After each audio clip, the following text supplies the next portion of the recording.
いや、東小岩、江戸川区東小岩にあるシオンクリスチャン国際学校の校長として務めさせていただきます。ビショップと申します。どうぞよろしくお願いします。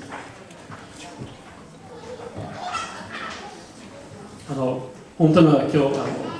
日本人であるカナで隣にいて私が英語をお話しして日本語に直してもらえればと思いますけど昨日ちょっとカナは2回ともちょっと大怪我して今日うちでちょっと動けない状態で大丈夫でしょうけどちょっと突然私日本語だけで頑張りますので皆さん変な日本語を言って許してください。はい、実は5年6年ほど前自分の子供たちをクリスチャン学校に入れようと思ってその学校に行ってちょっと面接という相談という時に私たちの方から伝えたのは実は心の中には将来的にミャンマー人向けの伝道したいその昔からの思いがあってそれを話した時には、実はこの学校にミャンマーの子供何人かいますよという話を伺いました。したらそれは大きな導きとしてじゃあ絶対私たちの子供もその学校に入れさせていただきたいという決断をしました。ところでいろいろあって私の想像をはるかに超えていることとして1年間後ぐらいにその学校の校長として導かれました。今シオンクリスチャン国際学校の校長としてですね。そして本当に不思議な幸せなことなんですけど今の26、7名の中では半分に近い子供たちはミャンマー人です。で私は昔はミャンマーの主にあるということはきっと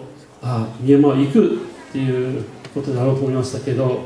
神様の不思議な形不思議な働きなんですがこの東京というところで東京にいる東京で頑張っているこの難しい町に暮らそうとしているミャンマー人の方々を応援しながらミャンマーという国への伝道の扉が開かれました。でもう本当に神様の導き神様の計画はいつも私たちの想像をはるかに超えているものです。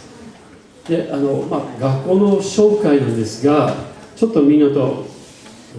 学校の心を理解いただくために3つの御言葉を分かち合いたいと思います。この3つの御言葉とも私の人生を大きく導いてくださった御言葉です。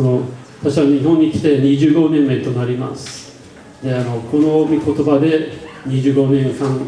日本で暮らしてきましたのでこの御言葉によって私の心またシオンクリスチャン国際学校の心を理解することができるではないかと思います。でその一番大きいと言える御言葉はイザヤ書の58章25年前ホームレス伝道日本の三夜というところでホームレス伝道をやっている時に日本に残りたいと初めて感じました。で祈っている中で神様は導いてくださいと祈った時にイザヤ書の58章全体はそうですけど6節から58章の6節から私の残む断食はこれではないかというところそしてちょっと飛ばして読んだりしますけど飢えた者にはあなたのパンを分け与え家のない貧しい人々を家に入れ洋服の人を見てそれを洋服を着せるというこれは私の望んでいる断食ではないかというで続けて読むとそうすればあなた自身が癒されあなたの夜暗闇は真昼のようになりますという御言葉なんですがこれはまずシオンクリスチャン国際学校の第一の御心と言えることなんです。自分より貧しい人自分のパンを与え周りにかまっている人に自分の心を配る遠くまで行くミャンマーまで行く必要はありません。すぐ近くに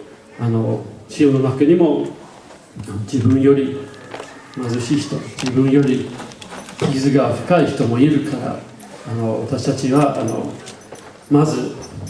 とりあえず神様の御心を知りたいとき、